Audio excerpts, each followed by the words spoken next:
오늘 이제 이 말씀의 이제 본문은 고린도 교회에 보낸 사도 바울의 편지입니다.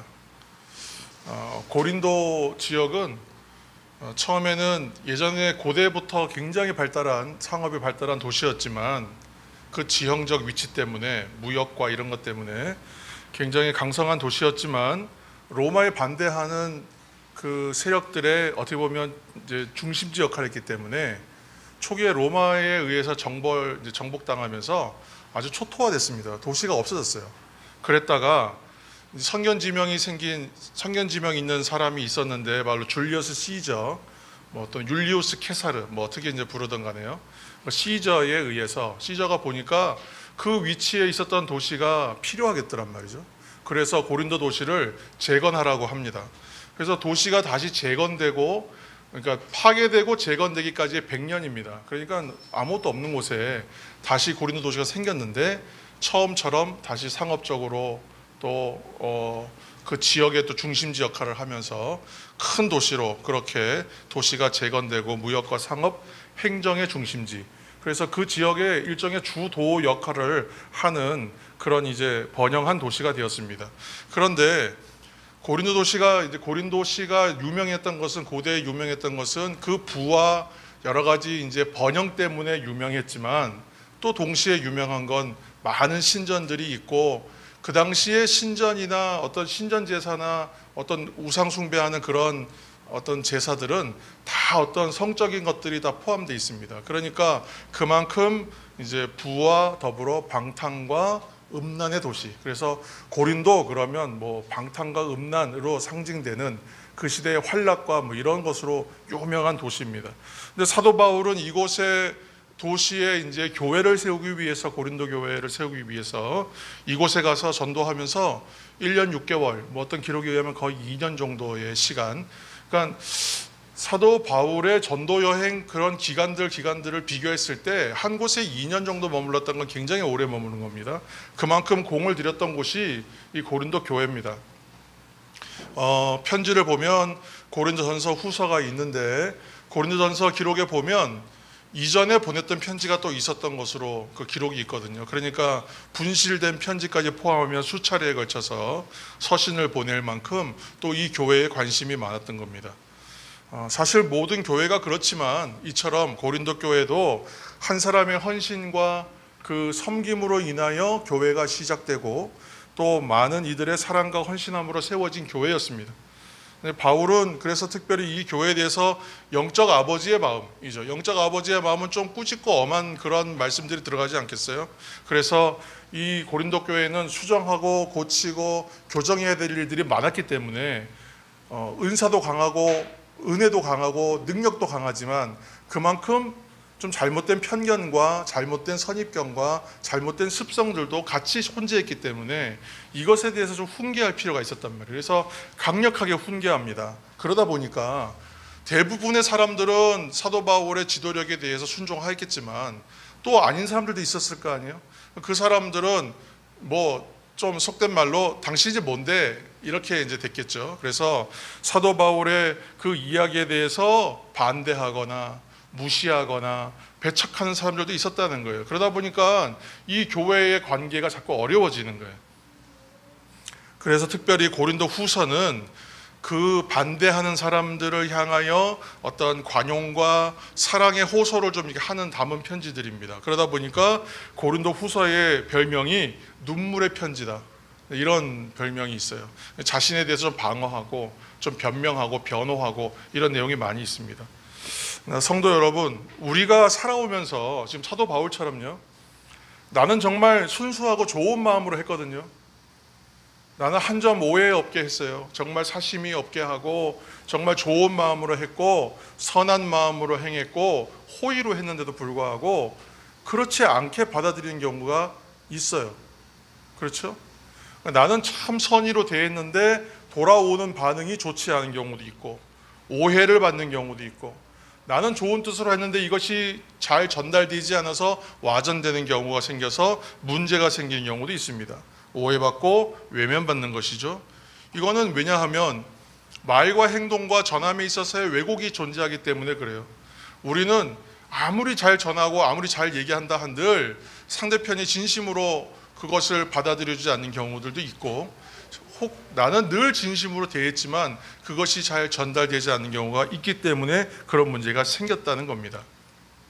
그래서 사소하게 여기고 그냥 나는 대수롭지 않게 여긴 문제, 그 문제들이 어느 날 크게 불거져서 문제가 되기도 하고, 또 이런 문제들이 잘 해결될 거고 이거는 오해받을 일이 없는데 그런데도 어떻게 하다 보니까 자꾸 실타래처럼 얽혀서 쉽게 해결되지 않는 문제도 있더라는 거예요.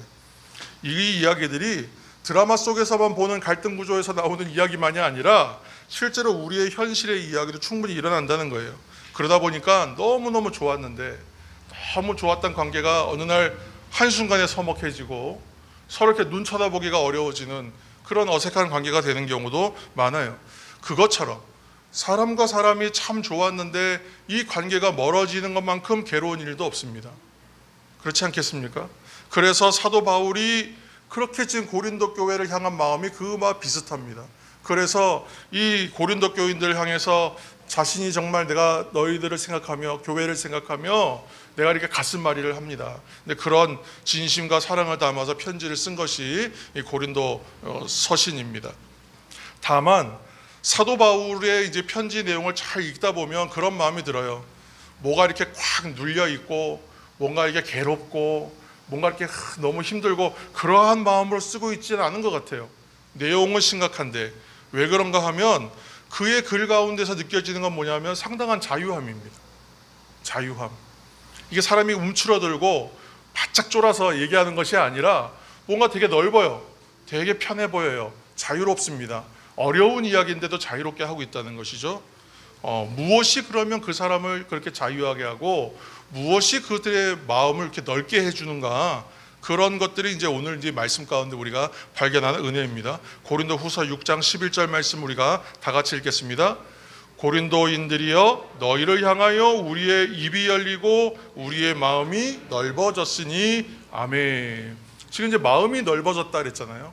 마음이 넓어졌다는 말이 한마디로 넓은 마음이다. 나는 마음이 참 넓다. 활짝 열려 있다. 내 마음에는 좀 여유가 있다. 공간이 있다. 이제 그런 의미가 됩니다. 그래서 행복한 인생, 행복한 관계, 행복한 공동체를 위해서는 항상 우리가 자주 하는 얘기예요. 세 가지의 열림이 필요하다고 얘기해요. 세 가지 열림. 첫 번째는 열린 귀가 있어야 되고, 누구에게나 이 귀를 열어서 진심으로 들을 수 있어야 되거든요. 잘 들어야 됩니다. 그러니까 나는 말을 참 잘해야 되는데, 잘 전해야 되지만 듣는 사람도 잘 들어야 돼요. 그렇지 않으면 오해가 생기니까요. 그래서 요즘에 유행하는 아주 중요한 어떤 관점이 있잖아요. 경청이라 잘 들어줘야 된다는. 얘기하는데 계속 우리가 말을 끊으면서 들어가면 대화가 안 됩니다. 그리고 한 사람의 이야기들을 쭉 들어보지 않으면, 풀스토리를 다 안 들어보면 무슨 말인지 잘 모를 수 있어요. 아니면 너무 빨리 이해하고 오해할 수 있어요. 그 다음 말부터 잘 안 들리거든요. 그래서 항상 열린 귀가 필요하고요. 두 번째는 열린 눈입니다.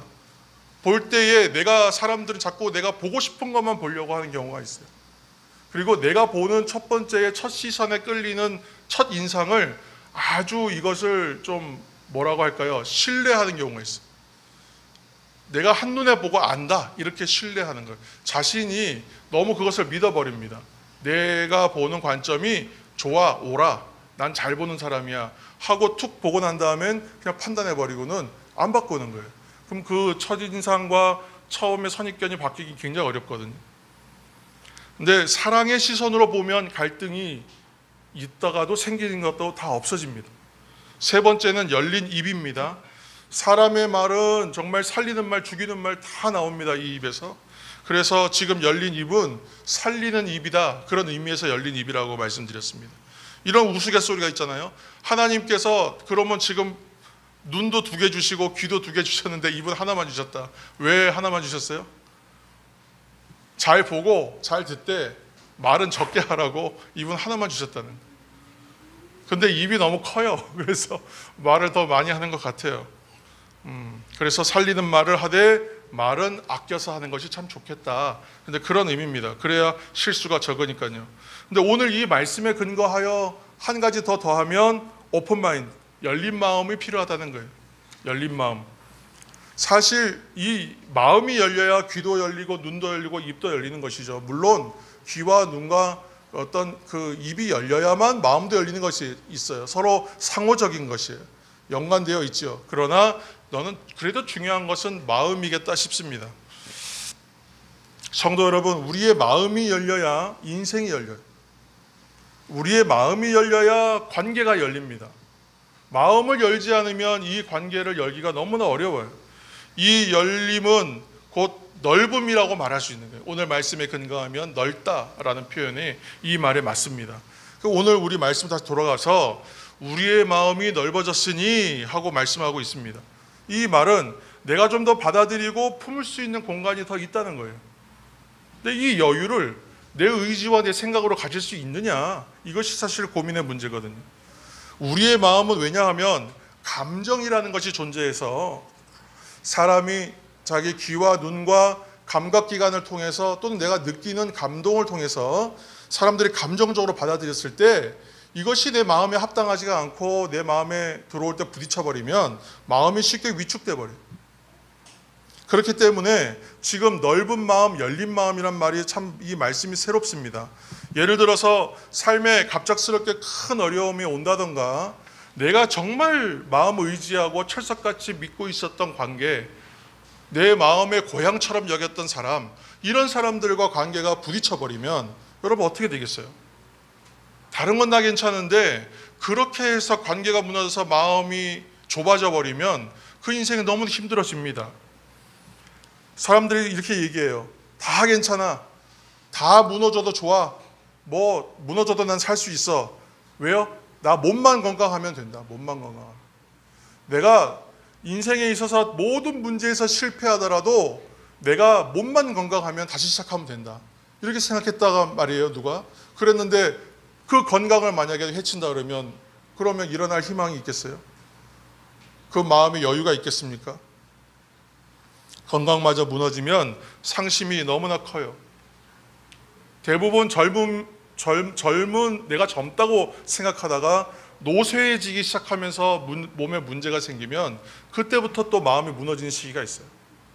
사람들은 흔히 갱년기다 얘기하지만 그 신체의 변화와 함께 심리적 변화도 굉장히 크게 겪지 않습니까? 사람이 상심한다는 것이에요. 그때 여유가 없어요. 마음이 좁아지는 거예요. 그때 관계도 위축되고 활동도 위축되고 뭐 전화하는 것도 귀찮고 얘기하는 것도 싫습니다. 그때는 그냥 다 다치는 거예요. 여유가 없다 못해서 마음이 꽉 막혀서 숨조차 쉬기가 힘들 때가 있어요. 답답하고 잠도 안 오고 이 일종의 이걸 공황 상태라고 해요. 사람들 이것을 정식 명칭으로 하면 우울장애라고 말하지만 우리가 흔히 우울증이라고 말하는 것이 이렇게 시작되는 것 같아요. 그렇다면 이 좁아지고 답답해진 마음이 넓어지도록 회복하는 방법은 무엇일까? 여러분 바람 잘 쐬고 오면 그러면 마음 확 넓어집니까? 그런 것 같아요. 그런데 금세 또 그것으로 인해서 완전 치유가 안 됩니다. 어디 그러면 뭐 좀 좋은 데 가서 여행하고 해외를 좀 돌아다니다 오면 그러면 해결될까요? 관광지 가서 좀 쉬고 오면 괜찮습니까? 좀 나은 것 같아요. 그래도 근본적인 해결은 아니에요. 오늘 고린도 후서 7장 6절 말씀 우리 한 절 읽겠습니다. 고린도 후서 7장 6절. 말씀 읽으실 때 여러분 다 같이 큰 소리로 함께 읽겠습니다. 그러나 낙심한 자들을 위로하시는 하나님이 디도가 오므로 우리를 위로하셨으니 아멘.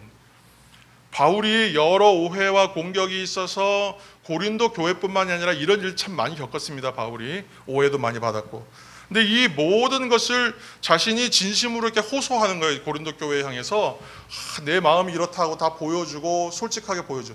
그런데 이렇게 하면 고린도 사람들로부터 고린도 교인들로부터 긍정적 반응이 오지 않을까 기대했는데 아니라는 거예요. 그런 일이 쉽게 일어나지가 않는 거예요. 잘 해결되지가 않아요. 관계가.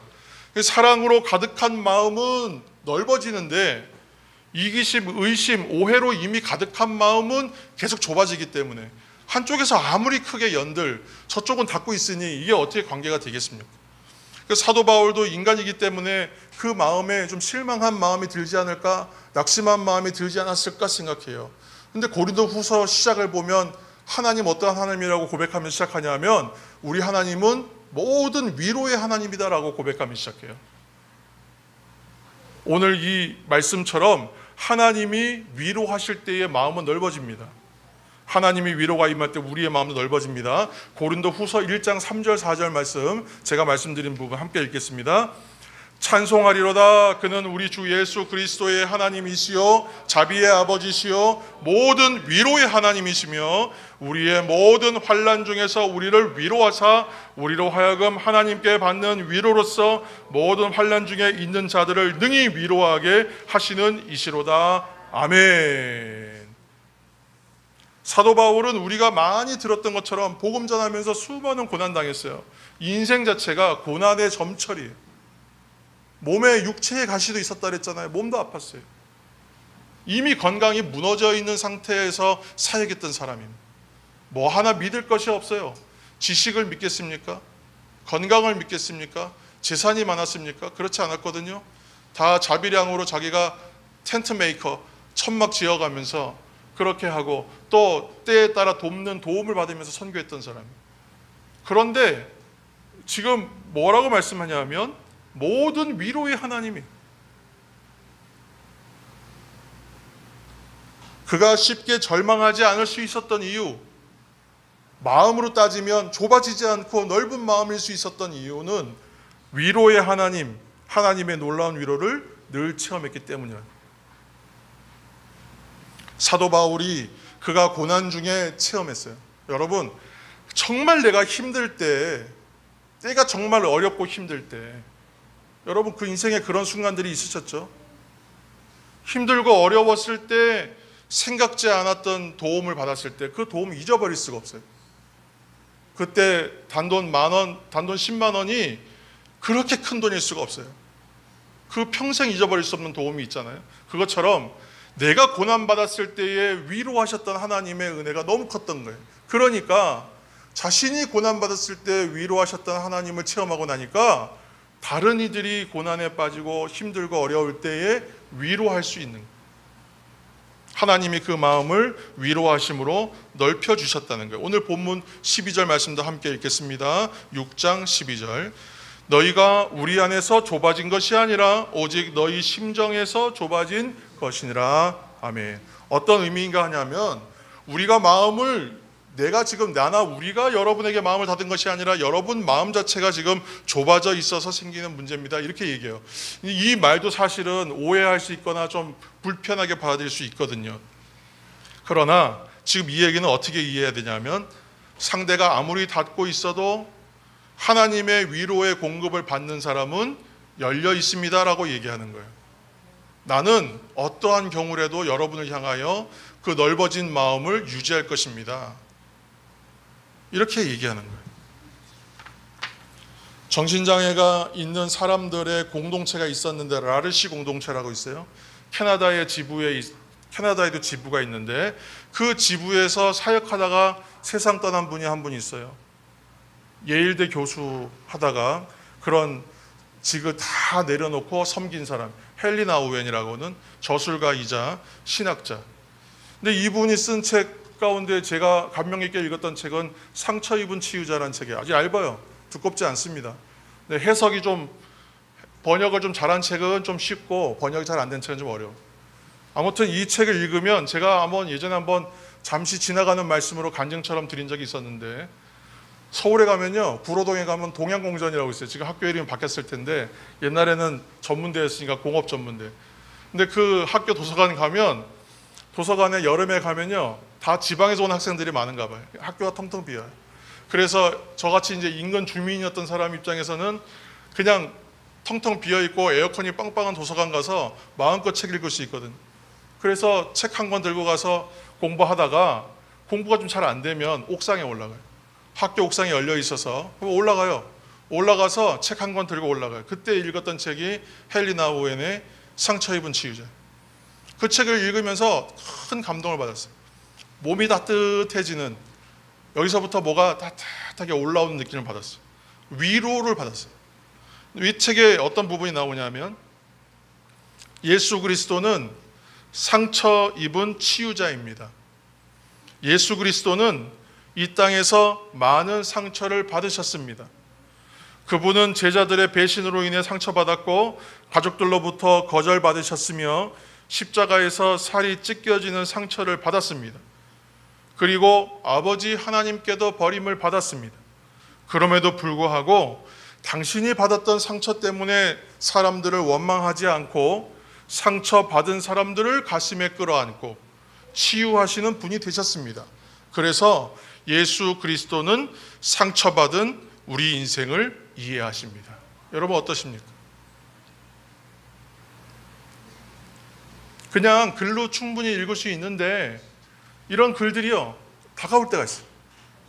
나에게 위로가 필요할 때 그 말들이 위로의 말이 되어서 들어와요.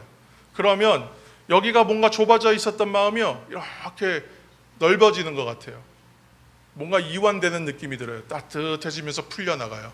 그러면 오늘 아프고 힘들고 괴롭고 속상했던 문제가요, 잊혀져. 마치 아무 일도 없었던 것처럼. 그래서 우리의 마음이 좁아질 때마다, 문제와 어려움을 만나서 위축되고 움츠러들 때마다 내가 왜 자꾸 이러한 문제에 휘말리고 이 문제를 해결하지 못하여 이렇게 되고 있나 자책하지 말고, 그때에 우리가 만나야 될 분이 있어요. 문제의 해결자가 되시고 위로자 되시는 주님을 바라보아야 돼요.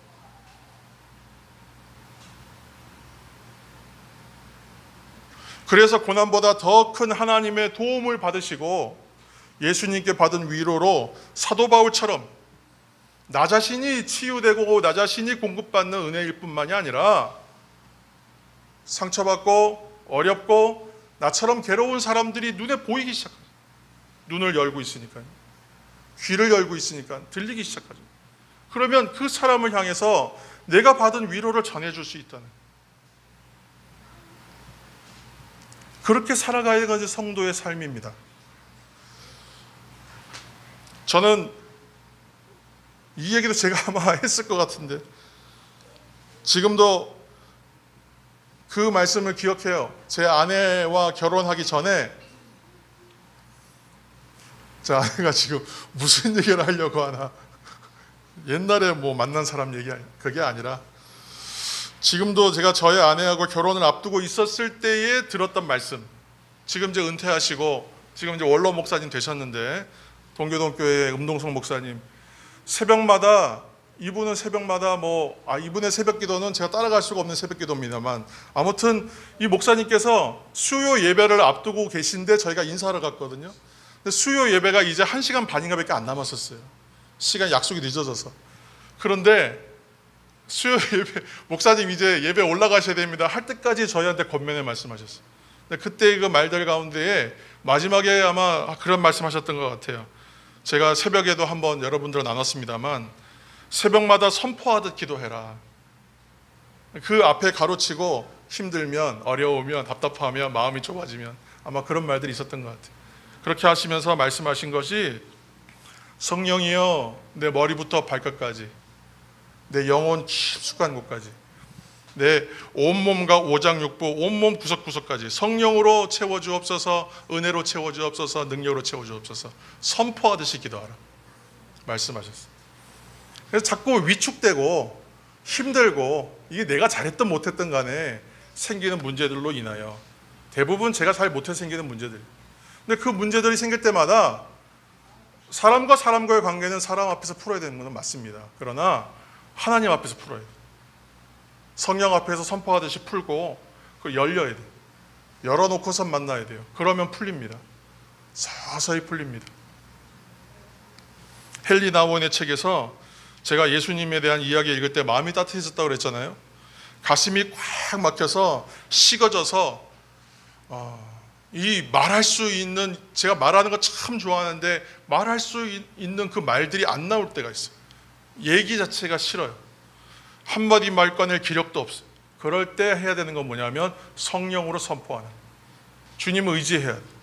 그러면 기적과 같이 가슴이 따뜻해져요. 새벽에 기도하시는 분 잘 아실 거예요.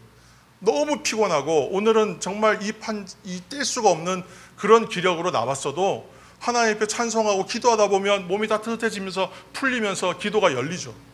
나도 모르게 큰 소리로 기도하고 있어요. 이 새벽에 기도하시는 우리 장로님이나 다 그렇게 기도하시더라. 하나님의 은혜죠. 큰 감동이 있습니다. 감동을 받아요. 그래서 가슴이 따뜻해지고 데워지는 놀라운 은혜의 시간이 있다는 것을 기억하시기를 축원합니다. 두 번째로 하나님의 소망을 발견하면 우리의 마음이 넓어져요. 마음이 좁고 여유가 없다는 것은 소망이 없다는 거예요. 소망이 없다는 것은 믿음이 식었다는 것입니다. 믿음과 소망은 긴밀한 연결이 되어 있는 것이죠. 꿈과 비전이 있는 사람, 예를 들어서 꿈과 비전이 있는 사람은 성취하는 자리까지 가도록 그 꿈과 비전을 잡고 있는 사람들은 실망하지 않아요. 고난과 어려움 인내할 수 있어요. 감당할 수 있어요. 대표적인 인물이 요셉입니다. 요셉이 온갖 억울한 상황, 일 만났어도 참고 견딜 수 있었던 것은 어떻게 견딜 수 있었겠어요? 꿈과 비전과 소망이 있었기 때문에. 지금 꿈과 비전, 소망이니까 세 가지가 있었다는 게 아니라 그것이 꿈이든 그게 비전이라고 말하든 그것이 소망이라고 말하든 같은 것이. 이거 다 어디로부터 오냐면 from the God이에요. 하나님으로부터 오는 것입니다. 하나님께서 내 마음에 부어주신 것이에요. 그것이 나의 결단되면 소망이 되는 것이. 나의 꿈처럼 보여지고 환상처럼 보여지고 그러나 내가 해야 될 일 여겨지면 사명, 비전이라고 말할 수 있는 겁니다. 꿈이 없으면 성경에 보면 꿈이 없으면요 방자하게 된다 그랬어요. 이 말은 뭐냐면 분명한 목표와 소망이 없는 사람들은요 무너진다는 뜻이에요. 그냥 세상대로 살고 마음대로 살아버린다는. 요셉은 하나님이 주시는 소망 붙드는 믿음이 있었기 때문에 마음이 넓었던 것이죠. 그러니까 용서할 수가 있는 거예요. 그러니까 수용할 수가 있는 거예요. 참고 인내할 수가 있는 거예요. 마음이 좁아진 사람은 인내할 수 없지 않겠습니까?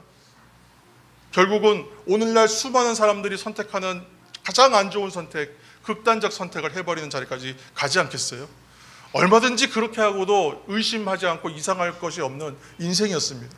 그러나 참고 견디고 인내하여 하나님이 주시는 꿈과 소망과 비전이 실제로 자신의 인생 가운데 이루어지는 것을 보지 않습니까? 그리고 형제들을 용서하잖아요. 마음이 넓어졌기 때문에 가능한 일이라는 것입니다.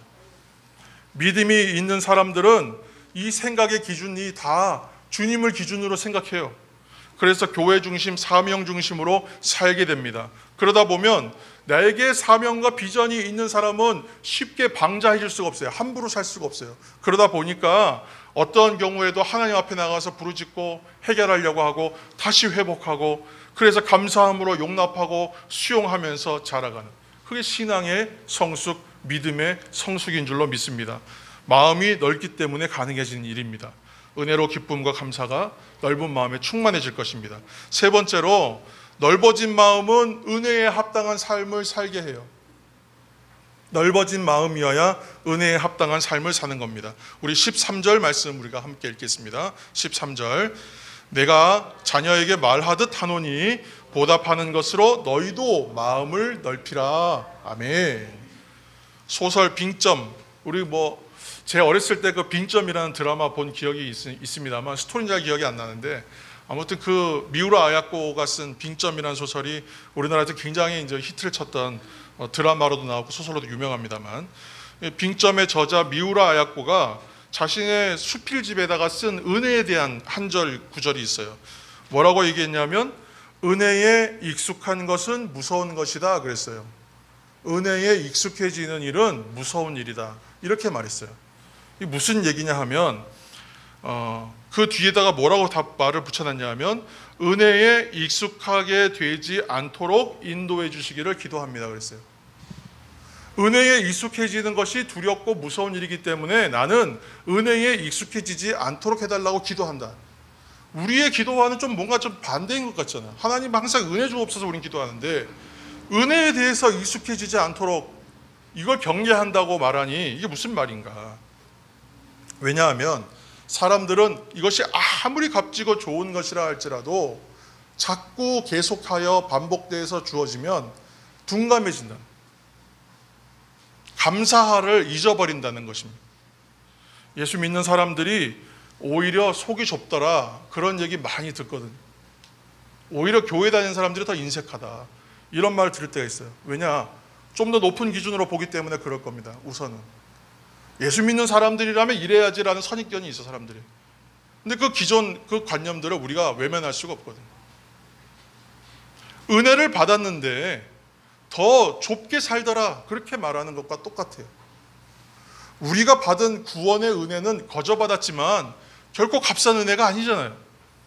그런데 은혜 받은 사람으로서 내가 은혜에 합당하게 살고 있는가를 생각하면 늘 반성하고 회개하게 되는 것입니다. 미우라 아야코가 얘기하는 그 고백이 저는 이 고백과 같은 것이라고 생각해요. 은혜에 합당하게 살게 하여 주옵소서 긴장하고 기도한다는 뜻일 것 같아요. 제가 전도사 시절에 함께 사역했던 청년들이 있어요. 그 가운데에 79년생 애들은 제가 잊을 수가 없어요. 특별히 1979년생.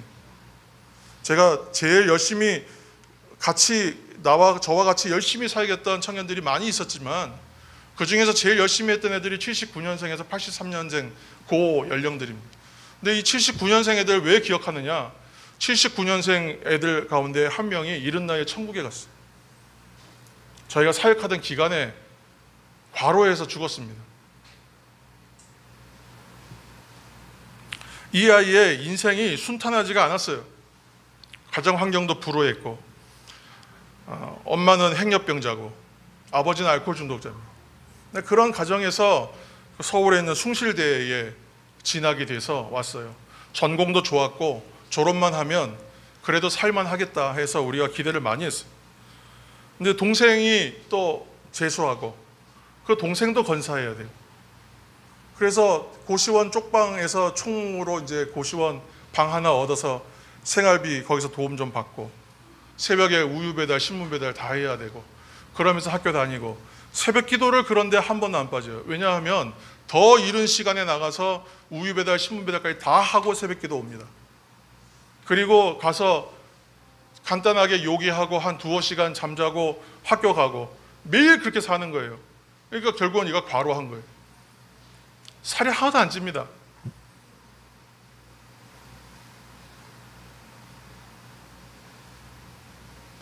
교회에서 이제 봉사하는데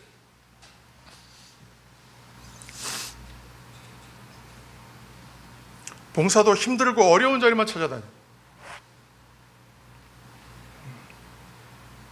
뒤에서 찬양팀하고 엔지니어하고 그런 것만 해도 충분하다, 우리에게 도움이 된다 얘기해도 어려운 일 찾아다녀요. 한시도 가만히 있지 못해. 왜 그렇게 가만히 있지 못하냐, 제가 농담처럼 얘기했어요. 그랬더니 이 친구가 뭐라고 얘기했냐면 자기는 한 일이 하나도 없는 것 같은데 하나님이 너무 많은 은혜를 주신다. 그래서 가만히 앉아 있을 수가 없고 전도사님이 하라고 한 것만 하기에는 너무 자기가 죄송스럽다. 그렇게 대답하던 청년이었어요. 은혜에 대한 보답하는 마음이 무엇인지를 가르쳐준 청년이에요. 은혜를 받으면 은혜에 대한 보답의 삶을 살아야 된다는 것을 보여줬어요. 짧지만 너무나 강렬하게 살았어요. 그래서 그 교회 79년생 아이들이 이 아이의 이름으로 장학회를 만들어서 돕습니다. 돈을 모아서 그 아이와 비슷한 환경, 그 아이처럼 힘든 생활 하는 친구 한 사람 돕습니다. 딱 한 사람 돕습니다. 크게 도울 수는 없지만 한 사람 돕는 일을 그 79년생들이 합니다. 요셉은 자신에게 해를 가했던 형제들이 혹시 자기가 보복할까 봐 두려워할 때에 그렇게 말했어요. 창세기 45장 5절 말씀에 당신들이 나를 이곳에 팔았다고 해서 근심하지 마소서, 한탄하지 마소서. 하나님이 생명을 구원하시려고 나를 당신들보다 먼저 보내셨나이다. 하나님의 은혜를 받은 사람은 은혜에 대해서 이렇게 보답하는 것이라는 걸 아주 멋지게 보여주는 하나의 고백입니다. 형들이 요셉에게 행한 일들은 너무나 심각한 범죄입니다. 이것은 장난이 아니잖아요. 사람 목숨을 가지고 못되게 하는, 진짜 못되게 한 범죄입니다. 심각한 범죄. 그로 인해 죽음의 위기와 고초를 수도 없이 겪었던 인생을 살게 됩니다. 안 죽고 사는 것이 다행일 정도. 그러나 요셉은 그럴 때마다 자신을 위로하시고 마음을 넓혀주신 하나님의 은혜가 너무 귀했어요. 그 은혜가 너무 감격하고 그 은혜가 인생에서 은혜로 해석되어서 그 형제들에게 그렇게 말하게 됩니다. 이 사람이 선하고 좋은 사람에서 그렇게 말한 것이 아니죠. 하나님의 은혜죠. 고린도전서 15장 10절에 이런 말씀이 있습니다. 함께 읽겠습니다. 그러나 나의 나된 것은 하나님의 은혜로 된 것이니 내게 주신 그의 은혜가 헛되지 아니하여 내가 모든 사도보다 더 많이 수고하였으나 내가 아니요 오직 나와 함께 하신 하나님의 은혜로라. 아멘. 사도 바울의 고백처럼 모든 것을 합력하여 선을 이루시는 하나님의 은혜는 너무나 크고 귀하더라. 우리도 그렇게 우리의 고백이 되었으면 좋겠습니다.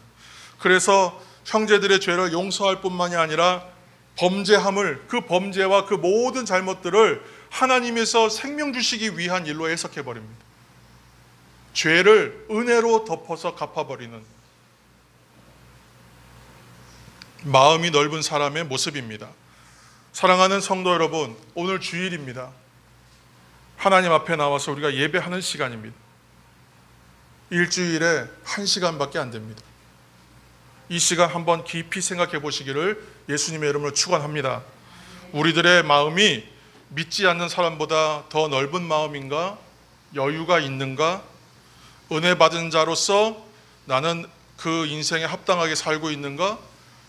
위로가 필요한 사람에게 내가 위로받은 인생으로서, 소망이 없는 사람에게 소망을 붙들고 사는 사람으로서 나는 넓은 마음으로 살고 있는가 생각하시면서 하나님 앞에서 우리를 온전히 세워가시는 귀한 주일이 되시기를 예수님의 이름으로 축원합니다. 기도하겠습니다. 당연히 오늘 말씀을 듣고 그래야 하지만 실제로 그렇지 못한 경우도 많습니다. 스스로 생각하기에도 너무도 좁디 좁은 마음을 일구며 살았다는 생각이 듭니다. 하나님, 성도의 삶은 이렇게 위로받았고 은혜 받았고 소망이 있는 삶입니다. 그러므로 넓은 마음 가진 사람으로 살아내기를 원합니다. 넓은 마음으로 사는 사람의 삶은 결코 닫힌 마음이나 마음이 좁은 사람은 흉내낼 수 없는 삶입니다. 오늘 마음을 넓히라 하시는 음성을 듣고 그대로 살아내기를 원하오니 넓은 마음으로 살아내게 하여 주옵소서. 예수님의 이름으로 기도합니다. 아멘.